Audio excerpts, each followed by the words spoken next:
You're tuned in to Grown Folks Production. In the mix. With the commish, Nate. What up, beautiful people? Welcome to Press Pass Live, your weekly OMFL podcast show. I'm your host, the founder, Nate.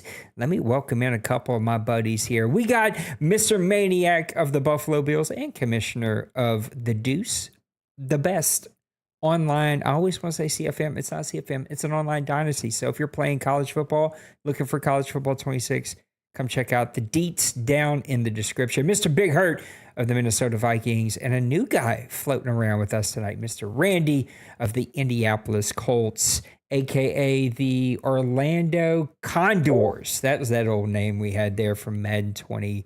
What was that, Madden 24? Was that last year? Yeah, 24. Madden 24. This guy's a bundle of energy, so strap yourselves in and get ready for this one. Mr. Maniac, how is the old Monday? Since I got some yard work done, so.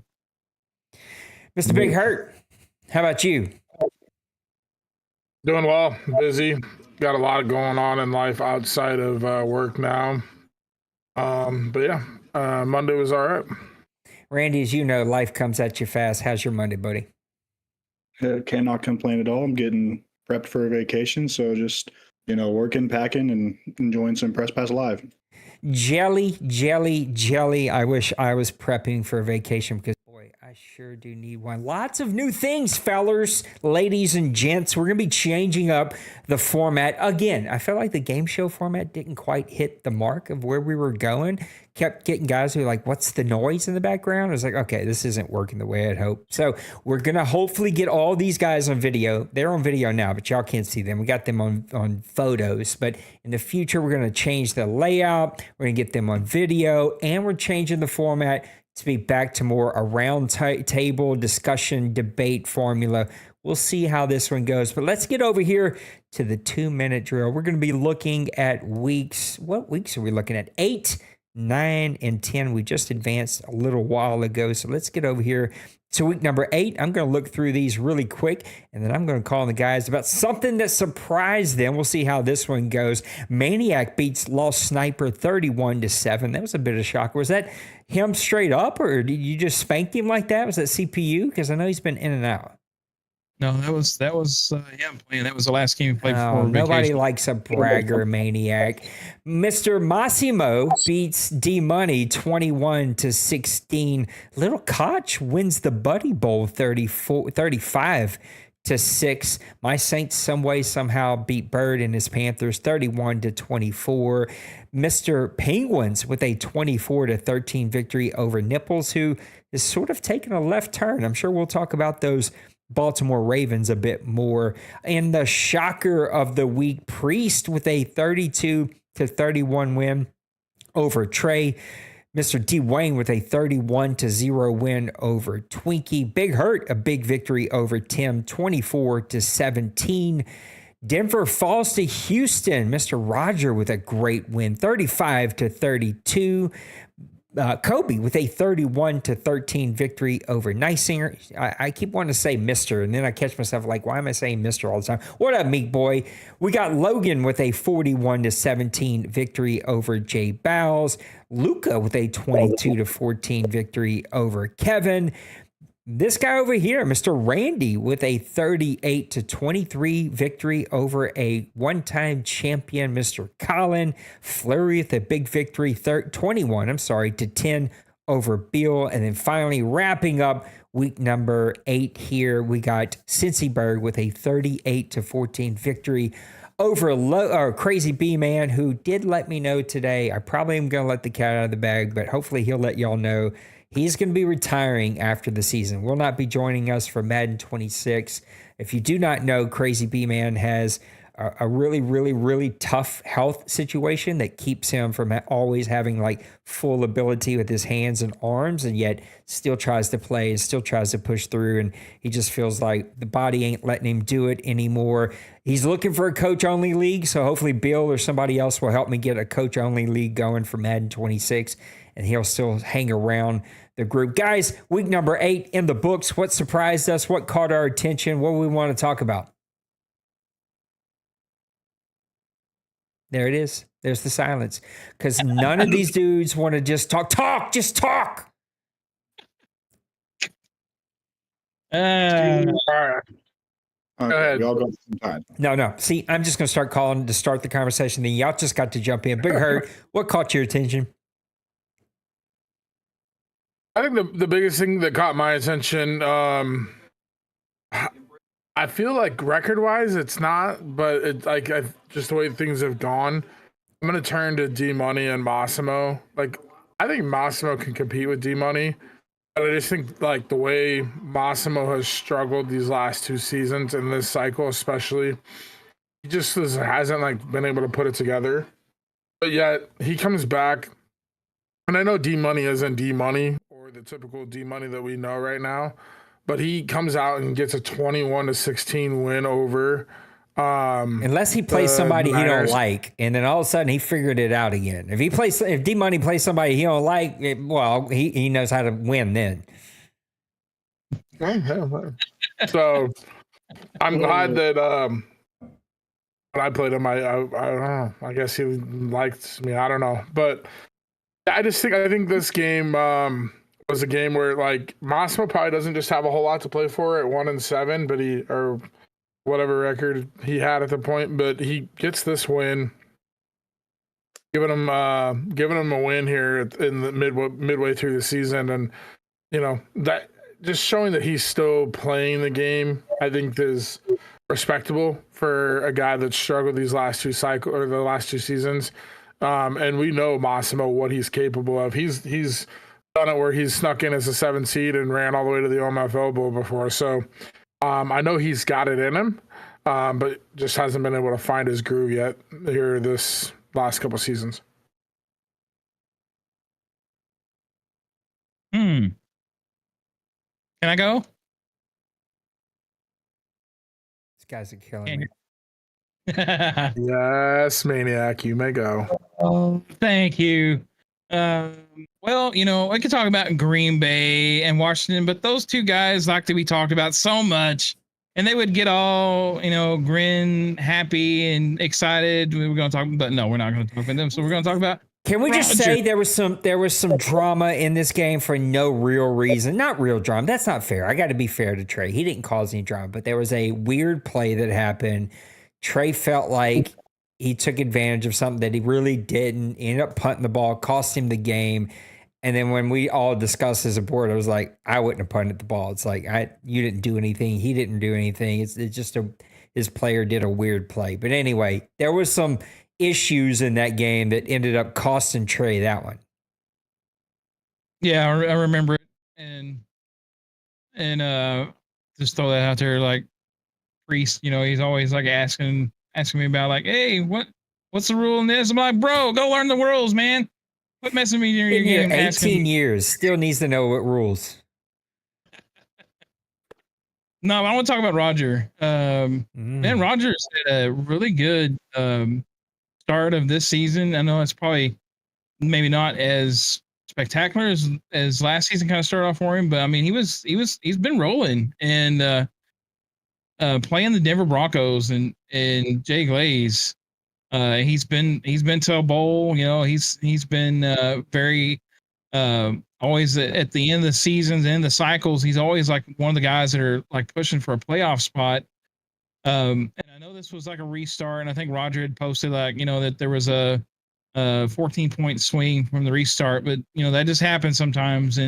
But I just would just like to say that Roger's put together a tremendous team, and he's competing, and he's actually really in the thick of things in the AFC. So you just have to give some props to Roger and what he's went through as well. He's been one of those guys that have just continued to press on and done a tremendous job. He loves the team build, and man, he has built a monster in Houston right now, and that man can put up some points. So if you go into a game looking for this guy in the playoffs, you better be ready to score 40 points to beat this guy, because he definitely puts up a lot of points, and he knows how to throw those deep go routes. Because man, I don't know, he is the the king of those. And but he's timely with them, and he knows when to bring them into the game plan, and definitely he is going to be a competitor coming in the playoffs. I guess that leaves me.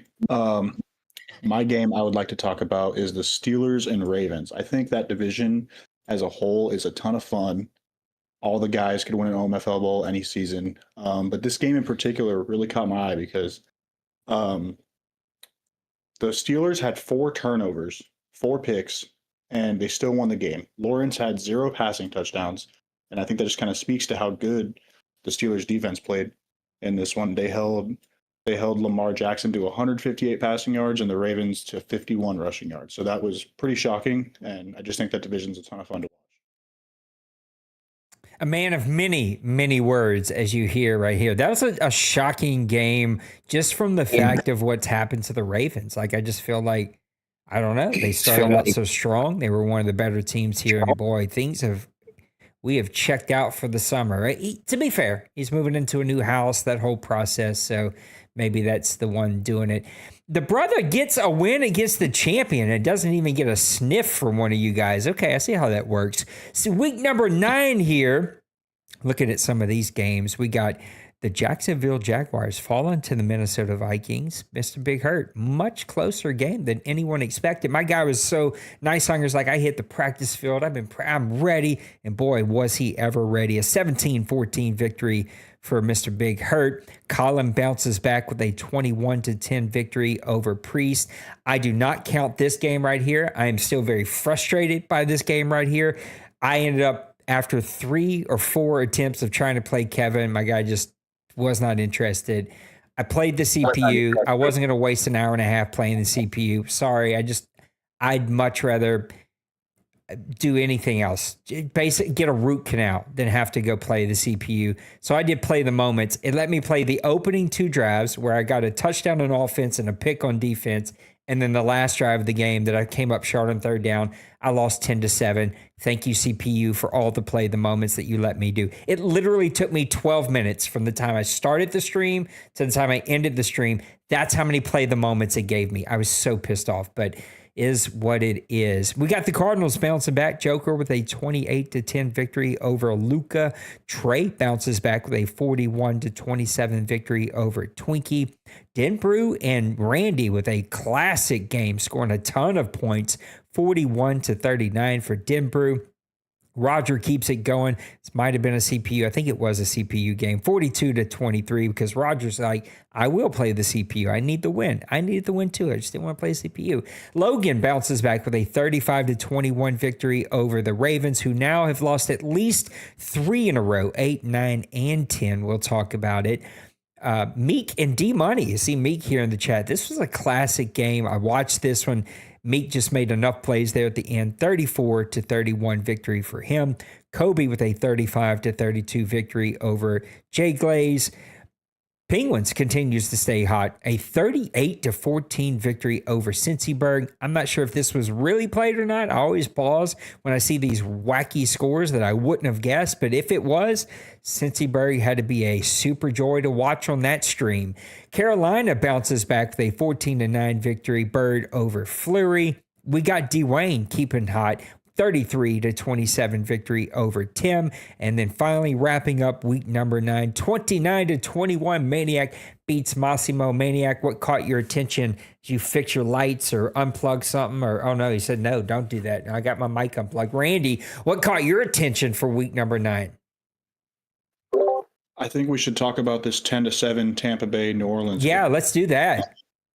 No, I'm just kidding. Dwayne and Tim caught my attention. Yeah. There was some chatter in the chat, and I thought it was pretty fun. And Tim came out, and he was angry. They actually had the exact same amount of yards. What kind of chatter? I don't know what kind of chatter hurt. I missed this chatter, but I know Tim enough to know, boy, he gets fired up real quick. Like, yeah, but they both had 402 yards of offense, a lot more yards than I expected Tim to get on Dwayne's defense. What lost the game ultimately was Tim had one more turnover than Wayne did. When you look at the stats, McCarthy like he kind of does this dual quarterback system at times, and I played him. He kind of put Fargus in, then he'd have McCarthy in, so it's kind of interesting to watch. But Fargus had 310 yards and 2 picks, and that kind of lost him the game. But it was a big momentum game for him, I think, and I think it kind of proved itself when we'll talk about Week 10 though, and when he beat Colin.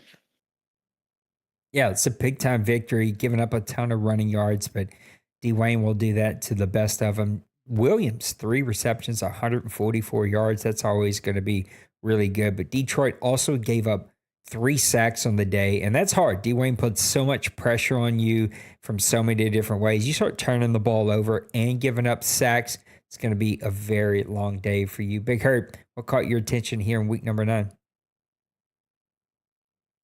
Well, one thing I will mention is I will talk about my game, but I'm not going to talk about my game as the game of the week or what caught my attention. But I do want to give props out to Nysonger.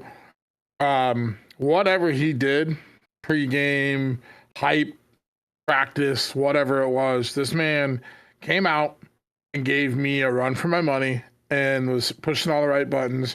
He did send me a message at one point in the mid-game, and he said something about how we were both basically kind of getting maddened or whatever, and we couldn't catch a break. But I felt like I'd get down the field.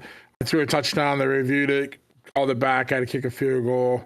And he just played solid defense, ran the ball, did everything, but was able to make the final kind of play in the end of the game to get the win. So, I kept thinking, oh my gosh, the Jags are gonna get their first win against me. That's and as I'm in this division, but you just can't take anybody for granted in the OMFL.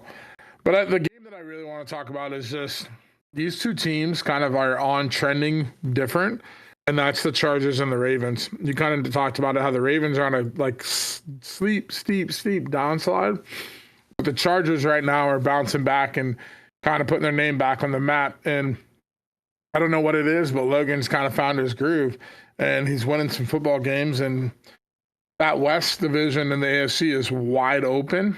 And so I think, right now, Logan's putting a stamp to say, hey, I'm here. I'm going to play. I'm going to win. And winning against teams like this is definitely going to catch some eyes and build some confidence. And I think that's what he needs right now. But he played a solid game with Justin Herbert and also ran the ball efficiently enough. Got 2 touchdowns, but didn't have any crazy numbers there. But he spread the ball around pretty well with all these receivers and AJ Brown, DK Metcalf, and the other 6'5" younger receiver that he has, Gardner or whatever his name is. But I just think if this guy catches some momentum and catches some confidence, the Chargers are a team that a lot of people might overlook and will not want to see in the playoffs. That's just kind of my take. And I think that's what's caught my eye is the Chargers are gaining some of that confidence that I just was talking about. Yeah, man, the Chargers are dangerous, bro. I'm assuming life has sort of gotten in the way more often than not this cycle. But when he's plugged in, engaged, and motivated, bro, he can beat anybody in this league. Maniac, you back with us? I think so. You're good, brother. Okay. Yeah, everything crashed. My sound card went bazooka, so I had to get it and everything. But no, the game I wanted to look at and talk about, I guess, was the Randy's game. Him and Denbrew. Denbrew. He can struggle, but he's like that. He's like that cobra that he may be hurt or whatever, but he's so dangerous and man, he can strike at any moment, and he has definitely changed up his game this Madden.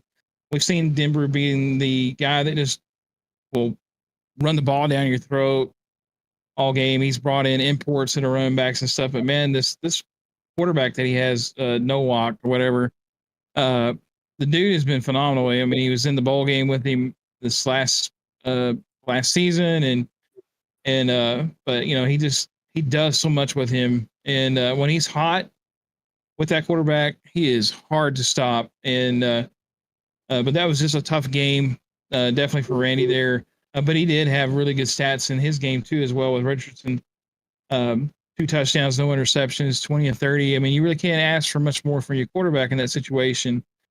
But Denver is just one of those guys you can't ever count him out. If he's 1-16, you better bring your A game because you're going to lose. Yeah, he's going to bring it week in, week out. He's never going to give you a game. He's just one of those guys that no matter what the record is, he's going to be playing really good football. What's up, Birdman? Let's look at week number 10 as we wrap things up. We just advanced a little while ago. We got Denver getting a 34-14 victory over Twinkie. We got Big Hurt with a 31-13 victory over Priest. And knowing those two guys, that felt pretty good for him. We got Trey bouncing back with a 26-24 victory over Bill. Bill's struggling this season for some reason. We got Bird bouncing back with a big victory over Kansas City, 31-17. Luka dropping a couple games here in a row. Fleury with a 38-15 victory. Oh no, that was a sim. Not shocking at all. It's Mr. Kevo, who's just, he is unplugged. I love him, but he is unplugged. And he was on call all weekend, but still pretty unplugged. Mr. Little Koch, 28-14 victory over Penguins. That's a bit of a shocker. I watched a little bit of this one. D-Wayne with a 37-30 victory over Nipples. And D-Wayne, you said you were going to be here. Thought you were going to be here for Press Pass Live, man. Hurt my feelings. Logan with a 41-7 victory over Mile High. Meek with a 30-0 victory over Crazy B-Man. This one was so bad. Crazy B-Man said, I'm retiring after. Roger with a 31-28 victory. This was not played. This was a sim. I remember Roger posting about this. You got to respond, fellas. We got Randy with a 48-27 victory over Jay Bowles. I got to watch a little bit of that one. Tim bounces back, as we've already foreshadowed, 35-28 victory over Colin. Lost Sniper is back in another game where we had a couple of restarts. Thank you, EA. Appreciate you. 20-7 victory over Cincyberg. And if I know Cincyberg the way Big Hurt knows him, this is not a happy camper. And then the game that I foreshadowed a little bit, these two guys have no love lost. They are not on each other's Christmas list. They will not be dancing at each other's weddings, maybe their funerals, but a 35-28 victory, D-Money over Joker. And D-Money somehow figures how to start that engine whenever it's got Joker involved here. Coming over to you, Maniac. What caught your eye here for week number 10? Yeah, you stole my thunder. That's what I was going to go to. Definitely for sure, man. So I'll just go ahead and I'll talk a little bit more about it. Yeah, we've seen D-Money. He's lost a couple suspected, teams already, and all of a sudden here he is playing Joker, who has had a really decent season. He has stumbled a little bit as of late. But he's got one heck of a team over there with the Cardinals built, he does. and especially offense. Offense and his front seven on defense, they are phenomenal. But like you said, D-Money, some way, somehow, it's like, oh, it clicked back now. I know how to play. I'm gonna score 35 points on Joker and gonna make him like it. But yeah, that Scully or whatever his name is, the quarterback for him, whenever he definitely wants to put up points, this guy is his focal point of the offense. He's just flinging the ball around, and usually he's passing it to Mr. Lambert, and then also, you got the other young wide receiver out of the last draft, this big old fast guy that he's got speed beyond speed, so he's feeding him too, and but he's got that combination, and really looking at that stuff, I'm, there's no way that he's not in the situation he's in right now. But boy, he turned it on, and I was watching a little bit of this game today, and he was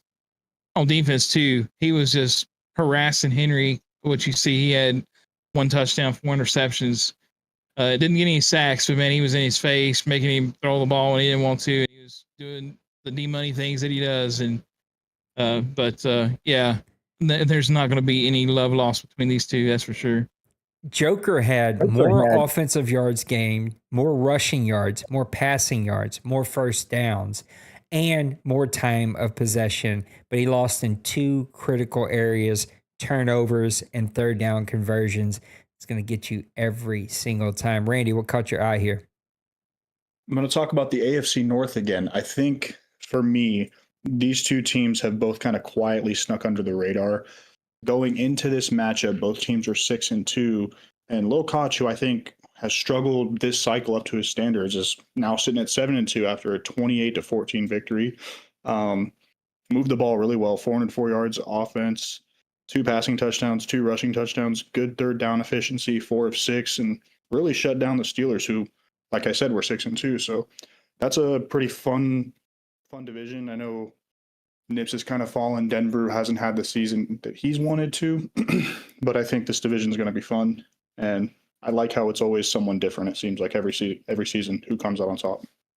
404 total offensive yards for Little Koch. That's probably going to keep Penguins up at night, who is known for building suffocating defenses and not giving up those kinds of yards. So to give up that many, Little Koch is an offensive guy. We've seen him put up tons of points and tons of yards before, just hasn't done it this season. So Penguins is going to come back with something in his mind in the next one that he has. Big Hurt, what about you, week number 10? Well, Randy, you took my game, so I'm going to go to my 1B, and my 1B is my 2 division rivals. I guess I'll go ahead and say one is a rival, one's just kind of a thorn, in the bush that you walk by, and sometimes it catches you and sometimes it doesn't. But the Bears and the Lions, and I think the Bears have been such a staple and such a dominant team here in the last couple seasons. Colin's playing such at a high level.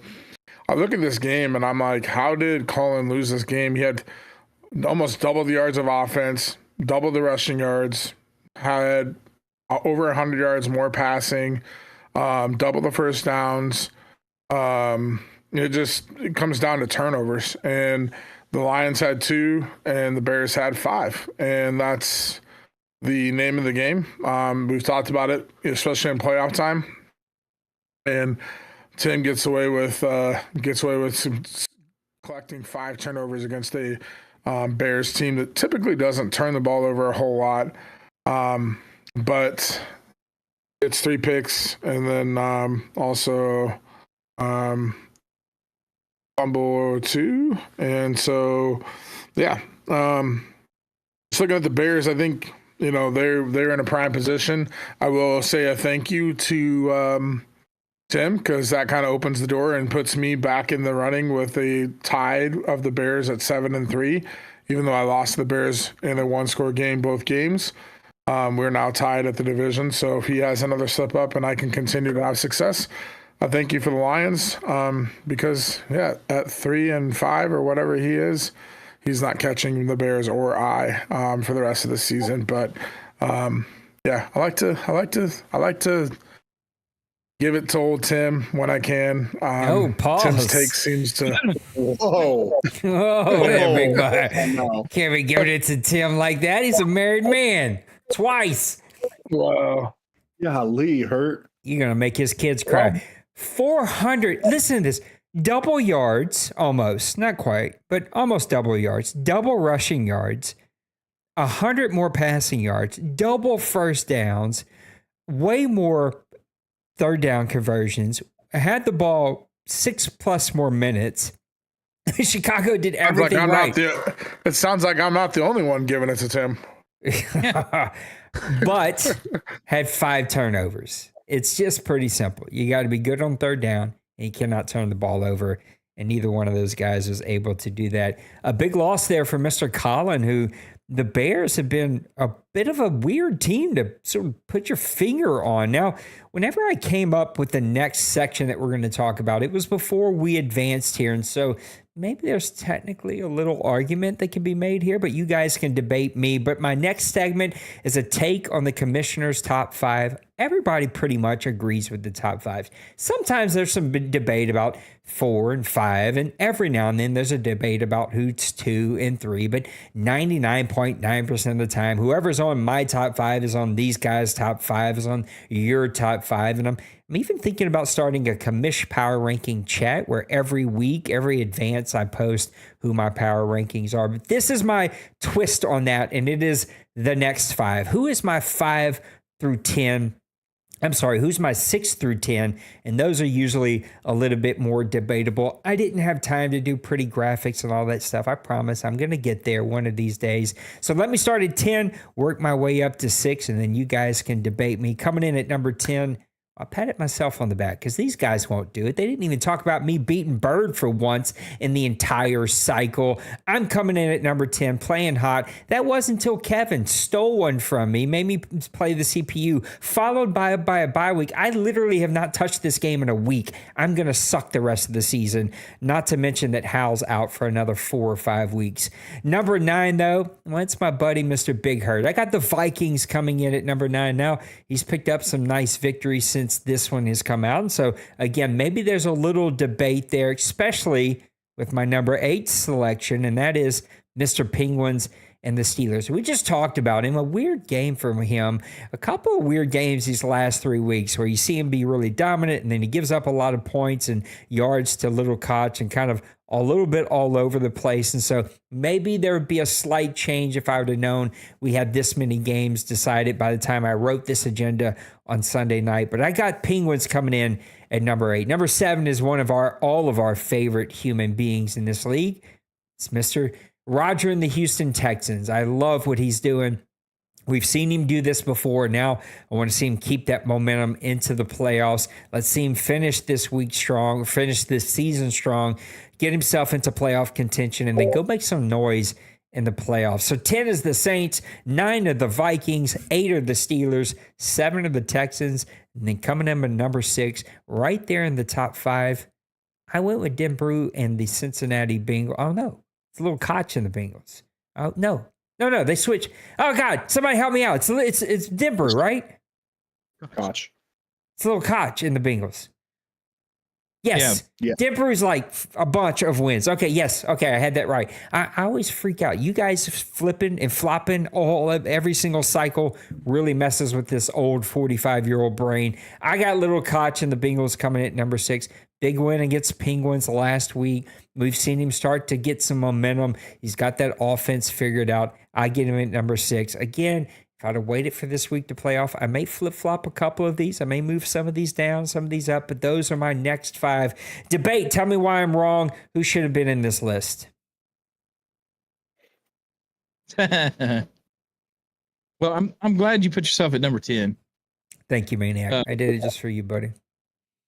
I appreciate it because I put you there too. In fact, my debate on that was always try to write these things down whenever you post what would be my take on it and stuff. I got you at 10, Steelers at 9, Chargers at 8, Vikings at 7, and Bears at 6. That's my next top 5. And but you look at all those teams right there, they're on the fringe right now, and it can either go really good or really bad going forward. And if you're able to get a few more wins underneath your belt, then you guys are going to be really pushing for playoff seeding and positions. But if you take a stumble and those things happen sometimes at this point in the season, then it could really derail your playoff chance and stuff. But everything that you look from those teams, though, you've seen one thing though that you guys have been doing pretty well, and that's been consistently playing solid offense, not turning the ball over a lot. But I think that's kind of across the board there. I know there's exceptions, like we saw the Bears. He had like 4 picks, 5 picks or whatever in the game and stuff, but on the average base. So when you see guys in the top 10, normally they're taking care of the ball, doing what they need to do to win the game.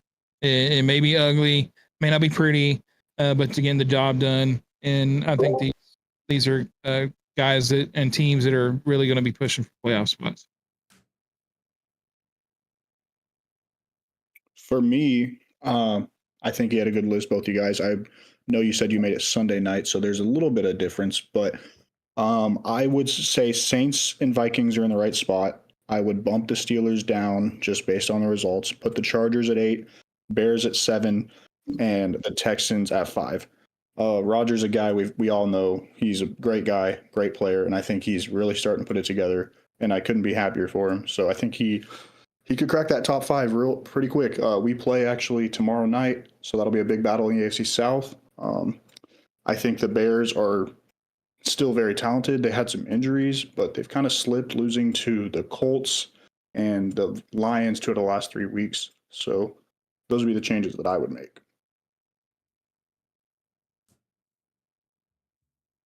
Yeah, this next 5, I mean, it could really come down to like shuffling things, even within your top 5. I think we could do some moving around, but I think for me, if I had to pick with what I know, I would have the Texans at 6, Bengals at 7, myself at 8, Pittsburgh at 9, and New Orleans at 10. And I think the Chargers could easily be in that top next 5 as well.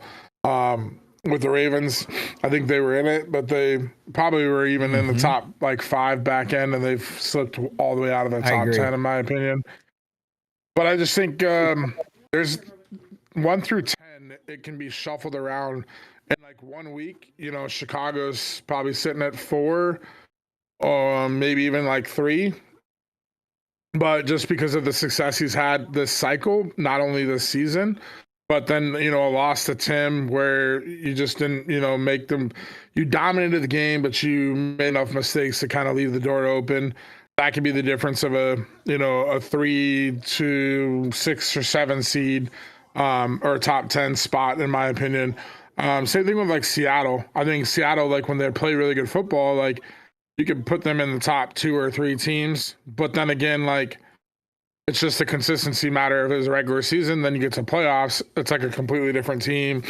And so you could easily put Seattle, you know, I would say 2 to 6 or 7, depending on, you know, how things are shaking up. So, but I would definitely have the Bengals with the win over the Pittsburgh Steelers, Houston, and, you know, and then, like I said, with myself, winning a few games. Pittsburgh's right there. And I think with that game between Pittsburgh and Cincinnati, you could flip-flop those teams, but Cincinnati came out the win and, you know, won 28-14, like Randy kind of talked about. So they get the nod to be the higher seed, in my opinion. If the Chargers keep winning, you know, they have the argument to be in that top 10, 6 through 10, somewhere in there. Where do you put the Jets, man? I think he lost 2 of the last 3 advances. Where did the Jets fall in this? Well, for me, I mean, I think the Jets are definitely a top 10 team just week to week, but with the last couple weeks that have taken place, I mean, it's hard to really put them where in the top 10. And the reason I say that is those losses that we are looking at, it's not like they lost by a field goal or a late drive or, you know, something like that. I mean, the loss to Pittsburgh's 24 points, so that's a 4-score game, and then a loss to the Patriots, only scoring 7 points. That's very unlike a Cincy-led Jets team, and so I don't know if frustrations are settled in or if he had an injury or something like that. But even in Week 7, when he lost the Patriots, it was a 31-28 game. You know, that's the type of game where I look at it and I'm like, okay, you know, you lost by a field goal, you scored 28 points, you maybe threw a pick or, you know, try to push the ball down the field or something like that, or you had a bad fumble or just, you know, maybe a bad series of play calls or something like that. That happens in the game of football, but only scoring 7 points with that offense and just the typical fashion that since he plays, you know, kudos to Lost Sniper. He's got 2 wins against the Jets, which I think we all easily think the Jets could win the OMFL Bowl. But I would say with just how things are shaking up in the last 2, 4, 6, 7 games, he's 2-5. So, and he's got wins against the Bears and the Rams. The Bears is a quality win, but with the struggles of Crazy B-Men, that's a game that I would expect the Jets to win. But then you have losses against Joker, Seattle, Arizona, Seattle, New England twice, and Pittsburgh. All playoff teams, all teams that are capable and quality teams. But again, the Jets are expected to win those games, not lose, and at least be in the game within a score, not getting beat by 24 points. I want you to listen to this list of teams real quick, and then we'll move on to the next one or take any other thoughts. This is sort of middle of the pack. This is right outside of what you would consider top 10. Just close your eyes and imagine the teams they're going to announce here. Bills, Cardinals, Commanders, Jets, Browns, Lions, Falcons, Titans, 49ers, Patriots.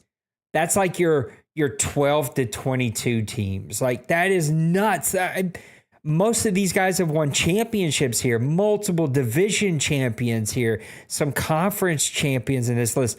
All of these guys, you could have argued, would have won their division or been pushing for an OMFL bowl. That is a crazy list of teams clumped right there in the middle of this league. That is.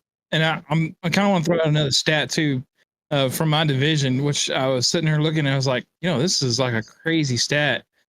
Every one of the teams in the AFC East have a losing record at home or tied. The Jets are 3-3 at home. Bills are 2-4 at home.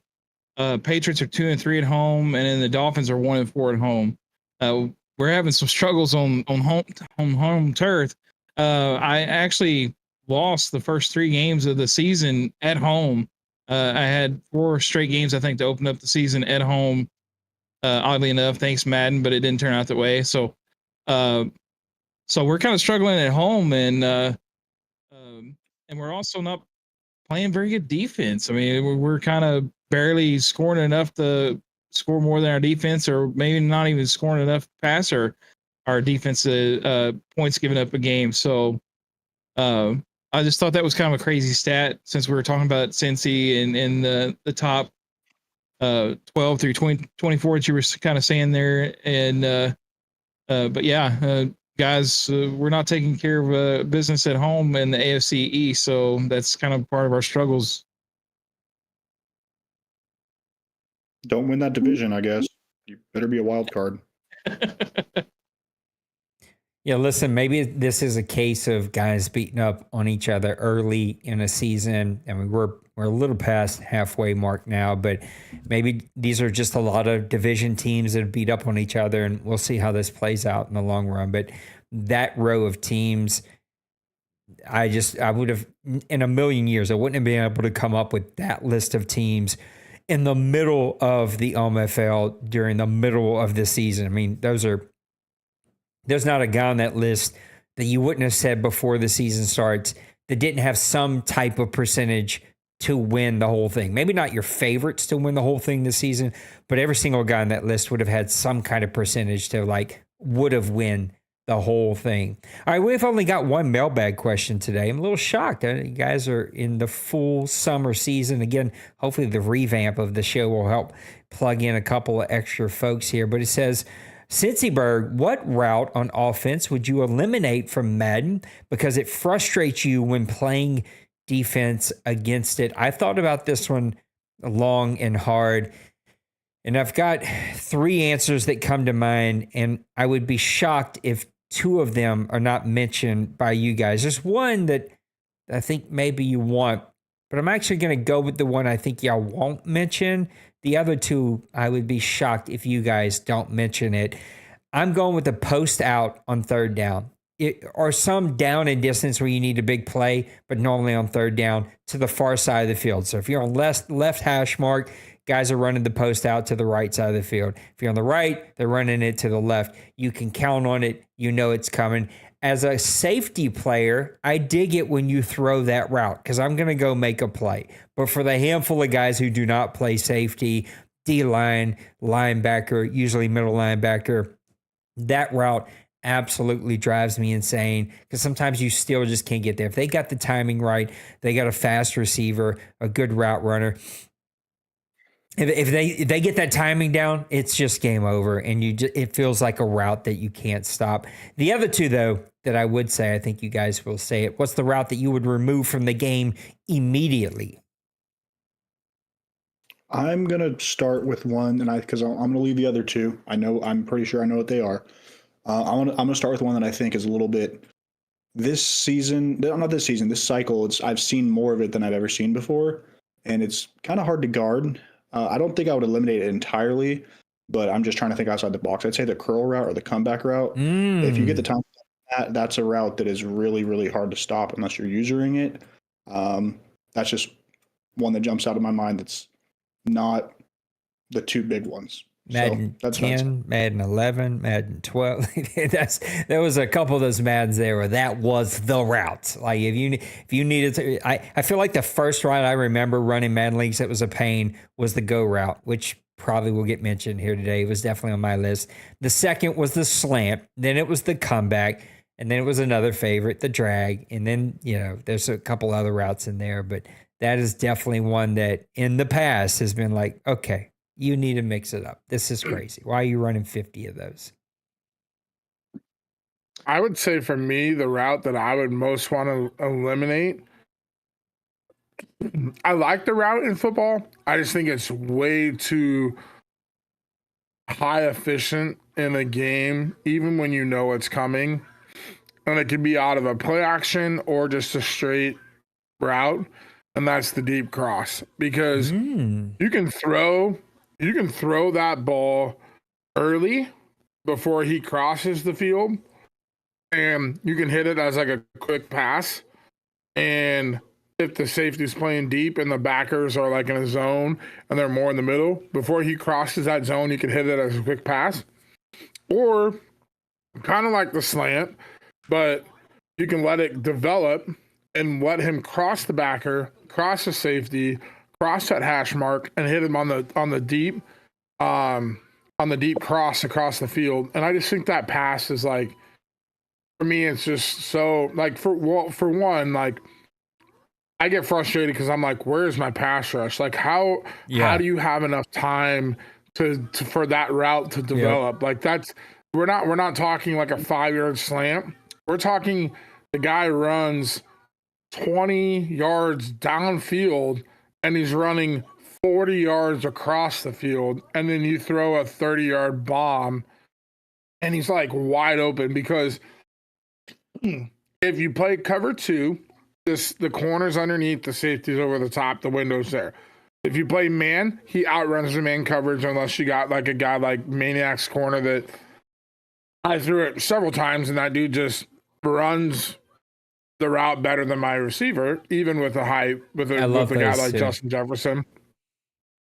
But you play cover 3, the corner bails outside the hash and he runs underneath because you have a route on the opposite side, usually going vertical, pushing that corner out of the way anyways. Cover 4, same thing. So that route literally is like so frustrating because I can sit there without the non-switch, without like really playing out of my zone assignment. It's like I either have to get the pressure there or let it beat me every time, and or hope that I've got a good enough corner that like a Shepherd, which now I have Marshall on my Vikings, but you have to have that elite corner that's just going to run with him, and as soon as the ball, he like undercuts it, and that's the only way to stop it. Yeah, that's actually good. I was fixing to chime in there and say, well, yeah, obviously I hadn't played my offensive line because, man, I've been getting harassed all season long, but definitely those can be. I've got a couple. The zip route or whatever, that little zigzag route or whatever. That one. I didn't even think about that one. I didn't either. That's a good one. Yeah, you can run. You can tell your guys, watch underneath, watch outside. Because it feels so good though. It feels so good when you jump one. Oh, there's nothing better than when someone runs that on you and you jump that bad boy and pick it. Ooh, it feels good. Yeah, but you have to be like truly anticipating that. Yeah. And I'm a linebacker user most of the time. That's where I kind of spend my time. So my thing is the middle of the field. So a lot of times that little zig will suck me in, and then Easy. Yeah. And then my outside coverage, Duly noted. 2 or cover 3 will not cover that unless you make like a lot of adjustments. 100%. Zero route. I mean, zero yards on your when you're underneath routes or whatever. And then the other one is the motion wheel route. Those things. I was surprised y'all didn't say that one. Yeah, those things. My division, and not saying nothing against the guys, but everybody. These disclaimers. I'm not talking about you guys. I'm just saying the other guys. The other guys, but you guys, So no, I mean, the AFC East, they're notorious for using those routes. I love picking one of them bad boys off too, though. Woo, feels good. Yeah, it does feel good, especially if you're kind of anticipating like, okay, these guys are running man coverage, bump run a lot. A lot of times it'll give those guys a little bit of a cushion to get around the bump and run there. So, but again, though, if you're not prepared for it, it can be like, oh, here it is again.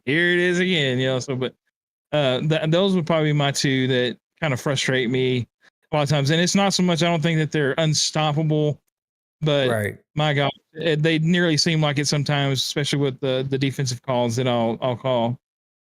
I'm surprised you guys didn't say the go route, the vertical. That's my worst. Like if I thought for sure that was going to be on y'all's list, so I didn't take that. That's my number 1. I loathe the vertical. I don't know why. To me, it does all the things Big Hurt said about a crosser, but twice as bad. Like I don't understand. No matter what you do, play the sticks, shade inside, back off. Like it just, if people have the timing and the right person, they're going to pick up a 2nd and 28. It just drives me batty. And then the third one is sort of a historic hater, the drag route. If I hear one more person moan and groan about getting a drag route on them, I just want to go nuts. But the drag route, especially with the tight ends, woo! You guys who do that are a special breed. I guess I'm just jealous because I don't have the tight end that can run that. Sometimes you have to, if you're calling plays, and you got these guys that are user in the defensive tackle or bringing the blitz a lot. Yeah, you gotta do it. Yeah, I mean, what do you expect me to run? I'm not gonna be running no streaks down the field all the time. Right. Yeah, I'm running some drags and slants. I'm taking those quick passes as fast as I can get them off. So I'm surprised that one didn't get more hate from the group. Okay, last one as we wrap things up. We're right at an hour. Look at y'all being really efficient with the time. We're going to do a little round table debate here. EA Sports, they say if it's in the game, it's in the game. So the question for you fellas, especially with the Madden 25 wrapping up, and by now we know all the gimmicks that work, and usually that's what you see in the last season. And Madden 26 talk and the pre-worry of gimmicks being in the way. If it's in the game, it's in the game. But where does the line get crossed from good football strategy into Copeland's Cheesecake Factory?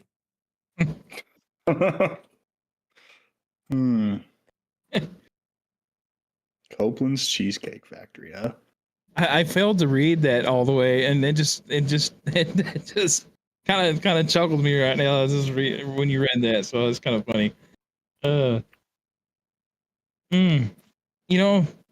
Personally, I think again I've talked about this before. I think where the line is what EA has done and who they brought in to actually help. I guess put focus on the game. A lot of these guys that are influencers now. I am excited to the fact that the actual quarterback that they brought in this season, that that you posted the video. I can't think of his name, Burkhart or something like that. Yeah. He seems to be really kind of more along the lines of actually learning football. But these guys that come in, Sometimes I've watched him draw up some cheesy Copeland's double cheesecake like crazy. I'm like, oh God, if people are watching him, I'm going to have all kinds of issues. but that's one thing about here. We can't draw up our plays. We have to, run the play as is. So, but yeah, he will draw up some kind of cheesy looking plays. But,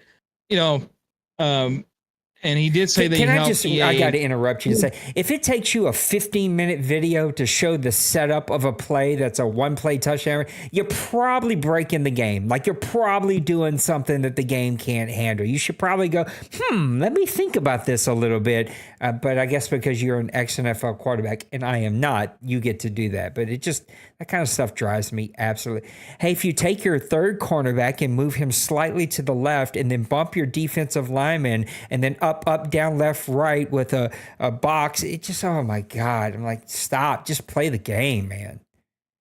Yeah, they always, I've come across one since I've been posting shorts. They always have this one where they bring the safety down into the box where the little green bar comes underneath him. And what it basically is telling the game that he's a rusher. And so it causes the offensive line to go, we got another guy blitzing, and you don't blitz, you back out, and it throws everything off, and you get just on. That's going to show up in OMFL Bowl 15. I just feel it in my nuggets. Yeah. And so, but that's the kind of stuff that they bring the guys that they've brought into the studio to help form the games and stuff. And so, what us as, true football fans that want to play it just straight up and, play the way it is and go at it. And it should either defend properly if you call the right play, or you should get a big play if you call the right play against the right defense.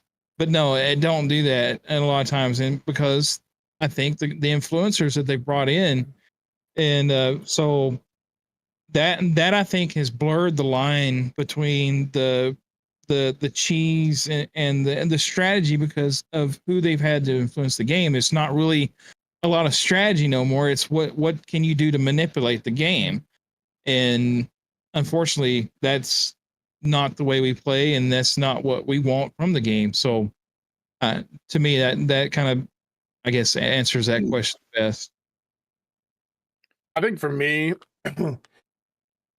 I sit here and each week I go over kind of our plays that I have with my team that I coach football in, and we're trying to make our routes crisper. We're trying to make the timing of the receivers, who's going over the top, who's coming underneath, if we're crossing kind of like as a rub route concept or anything like that.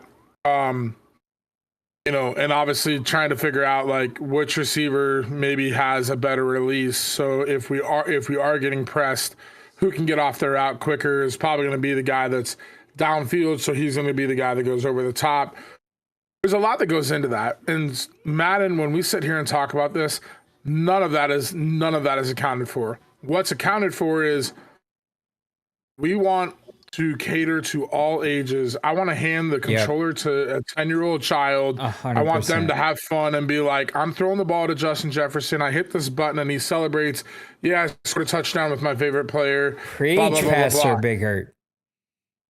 So I think for when it comes down to it, yes, we could take the NFL quarterback and we could say, you could do this, this, and this. And I think in my eyes, you could take Kirk Benkart or whatever his name is, that's an ex-NFL quarterback. You could take anybody that's played college football, professional football, semi-pro football, and you could sit them down and say, draw up a play. And you could draw up some backyard bullshit and be crazy. But at the same time, like, that's where Madden faults, is because there's only so much coding that can go into the game. There's only so much, like, this is a route. A slant doesn't, like, slant goes 3 to 5 yards and then breaks in. A 10-yard in or a 10-yard dig is this. A 10-yard out is this. A comeback route is this. A go route's this. A post route, blah, blah, blah, blah, blah. That's the route tree. I think personally, and this sounds crazy, it'll never happen. But for me, I truly think Madden would be so much more, college football would be so much more dynamic if you had to call or run the play that was designed the way the play art's built. If you cannot modify that play at all, now the only thing you can do is modify it by playing, like changing the route or the depth of the route to the sticks. That's it. Because on defense, you can also tell your defender to play to the sticks, so you can counter that. But I can't tell my corner to play a cover 2, cover 3, cover 4, zone, hybrid, blah, blah, blah, blah. You know what I mean? Like, unless I'm using it. And so what I'm saying is, if you come out and run whatever, play, you should not be able to hot route and change anybody's route. But what you can do is audible to any other pre-designed like play. The reason that is because if you can audible to a different play, that play is built into the game. Right. The coding's there, everything's there. Yes, football, we get out on the field and I see something, I'm like, oh, tell that guy to run a go because he's pressing, there's no safety over the top. But again, if you do the right things and you build your playbook the right way, I could audible and have that guy on a streak. And if you don't have it, you didn't prep yourself well enough. So I think there's things that you could still do to have a deep route concept, a mid route concept, a short route concept, and then a run concept. Or, if you don't want to even have a run concept, have 2 deep concepts, a mid and a short, or however you like to play within the 4 audibles. Or maybe even give them a second page of audibles or something like that, where you could have. And I know Nate's head's spinning like, okay, now we have 8 plays to call. But the thing is what I'm trying to get at is, if you have play limitations to where you can only run the play so many times, and then that play is blocked out for so many plays, and then after you run it so many times in a game, you can't run it at all. That play then gets grayed out as it's not an audible anymore. It basically is taking one of those audibles. So if you consistently run the same play, you're running yourself out. The other thing is giving yourself 8 audibles. Sure, that sounds like a lot, but you can alter your play based on what you see as a coach, but you're not drawing up any play ever. You're not taking a guy and putting him on a slant with other guys running verts and all that stuff. It has to be a pre-designed play. And I think Madden would have a lot more competitiveness, and I think you would have a lot of the issues that we talk about. And again, the freelancing, drawing up a play, sometimes it happens on the field. Joe Burrow or Patrick Mahomes or Tom Brady or some of the NFL greats, they sit there and they see something, they tell a guy with a little signal like, hey, hit a go or hit a post or, hit this, wheel route or something like that. But at the same time, like, human eye, they can react to those things. They can play whatever depth, zone, man, match coverage you want. And in the game, like you said, I have to hit all these buttons, and then I'm basically drawing up a defense, and it becomes craziness. I think if you just were forced to play a zone, man, whatever defense, you could change the depths of them, play the sticks or whatever. But then as an offense, you were forced to run the play and you had audibles to resort to, it would be fine. Just take the whole freelancing thing out of it. And I think it would be a great thing for Madden. What an answer from Big Hurt. I don't know how I'm supposed to follow that up. But no, I completely agree with both what you guys saying. Hurt, touching on what you're saying, I think for me, it's really, when you mentioned it's designed for the kids, it is. I mean, Ultimate Team, they got their daddy's credit card. They can go out there and score 60 points with a 95 overall team, and it's fun for them. But where does that leave people like us? So I agree with you. For me, I'm going to touch more on this question on the strategy side of things rather than the cheese of it. like touching on what Nate said on one of the previous topics, you got the out route on third down and on the opposite side of the field. How much of that is cheesing or just playing it the right way, so to speak, I guess you could say. I think for me, human beings were creatures of habit. And where do those tendencies come in? If you're running the same thing, guys are running the same exact concepts all the time in the same situations, that's where it becomes cheesy, I think. If it's you start watching one player and they're always running streaks on 3rd and 5. That's just an example. I think that's where it kind of draws a line between strategy and cheese. I think with what Nate said, just picking on him because he had that specific corner route on 3rd down. If you're taking that and that's there, that's great. But if you're running that every time because you know Nate's running man and you know it's going to be open, that's where I'm like, okay, this is cheesy, mix things up. So that's kind of where I fall in that. I think it's just about mixing it up. Yeah, I struggle in all of these concepts. I think I especially have struggled here in the last couple of cycles. I'd say last 2 cycles as I've tried to sort of lighten the rule book to make it a bit easier. I've struggled with. There are some days where I'm like, man, it'd be great to just if it's in the game, go play it. But then we know what that leads to. It leads to one specific style of play. Because what happens is guys who can do this full time make videos to tell you what offense to play, what defense to play. And then everybody who can't do this full time just goes and watches those and copies and finds time to practice that.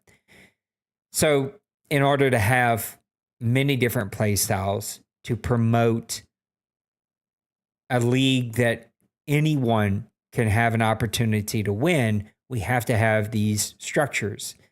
And it would be great to live in a world where it's like, you're doing things too much, stop doing it, mix it up. It just never happens because if it works, guys are going to do it. This is why you see vertical routes on 3rd and long, 2nd and long when I need a 1st down. That's why you see post out routes. That's why you see drag routes with really fast tight ends. Go play the computer. Whatever the computer does 100 times against you is probably what you're going to see in the games because it works. That's why the computer's doing it. I just wish that the game played a bit more fluid and allowed for multiple ways that you can win. And that's why we have the rules that we have. And trying to find that balance between enough rules to keep structure to allow different styles to win, different play makeups to win, different GM abilities to win, while at the same time allowing freedom and flexibility and flow can be tough. And that can be a bit of a whiplash. And I try to keep us from whiplashing. But I guess it still happens from time to time. And every game's going to have a flaw. Every game's going to have something it doesn't do right. Every game's going to have something that's broken. It's impossible to have rules and structure around all of it, but just enough rules to allow multiple types of players to win and at the same time allow freedom, flexibility, and abilities to do what your team does well. That's the tough part. Where we've let up is quarterbacks run, right? We allow quarterbacks to run a bit more. We have, curtailed play calls by using cooldown and play limits. Even still, 500 play playbooks, you can do whatever you want. And boy, I seen Maniac try to put limits on playbooks. Poof. You would have swore it was the Boston Tea Party. I couldn't believe the backlash around trying to limit amount of plays. But in a perfect world, I would have less rules, but I'd say you can only have, 300 playbooks, and I'm going to have play limits, and it's going to take care of itself naturally, and you're going to have to be strategic. But guys don't want that. And boy, the hissy fit, I just never seen it. And with 500 playbooks, my limits don't matter because I'll just find 7 other different ways to call the exact same play, right? So, yeah, it's a bit of a struggle. It can be a bit of a pain point in a league, and I'm constantly trying to find new ways to approach it.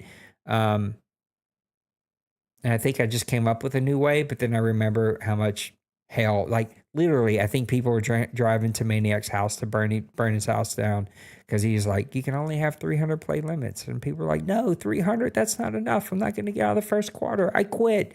It's like, oh my God, y'all, what are we doing here? Chill out. All right, let's do our drop the mic. Let's wrap it up. Great conversations, great debates. Hopefully we can get a little bit more energy, get a little bit more conversation. It's going to be a lot of fun. Can't wait to have Trey back. Hopefully Dwayne will come back. I miss him. I'm going to keep messing with some things. Our drop the mic tonight's going to go to Mr. Randy only because he's new. He's new. He was efficient with his time. He was to the point. He got his points out. And like seeing a new face here. So Randy, the last...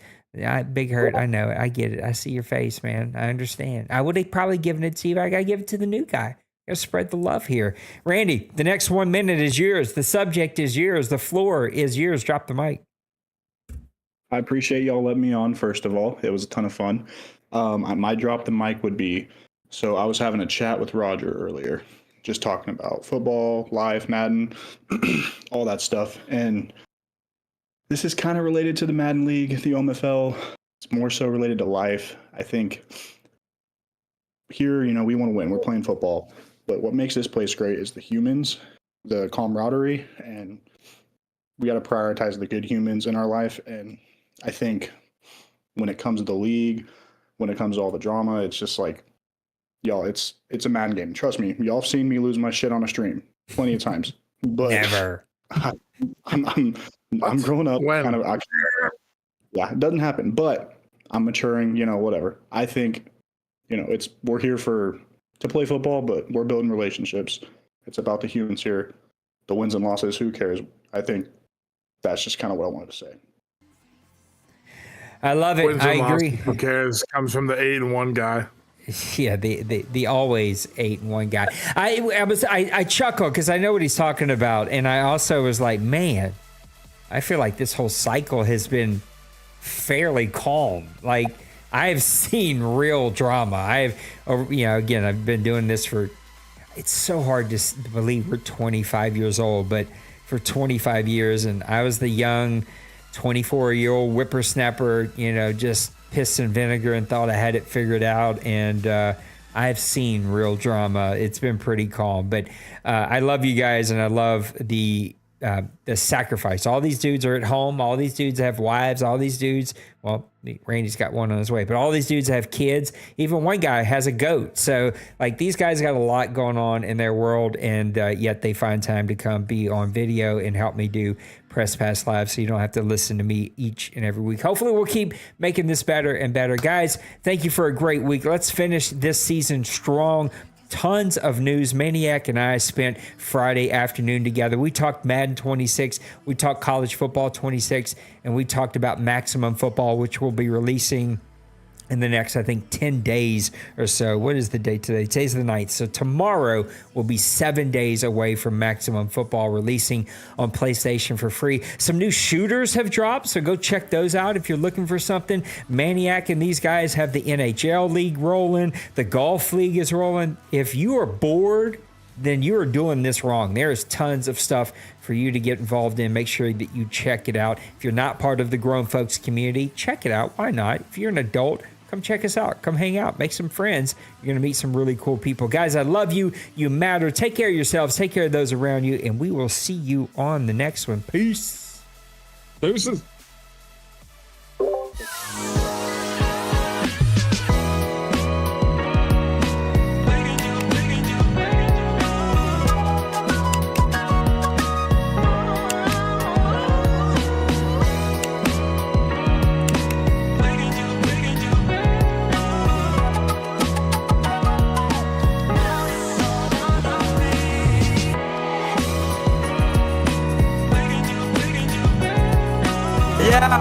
Smash that like and subscribe.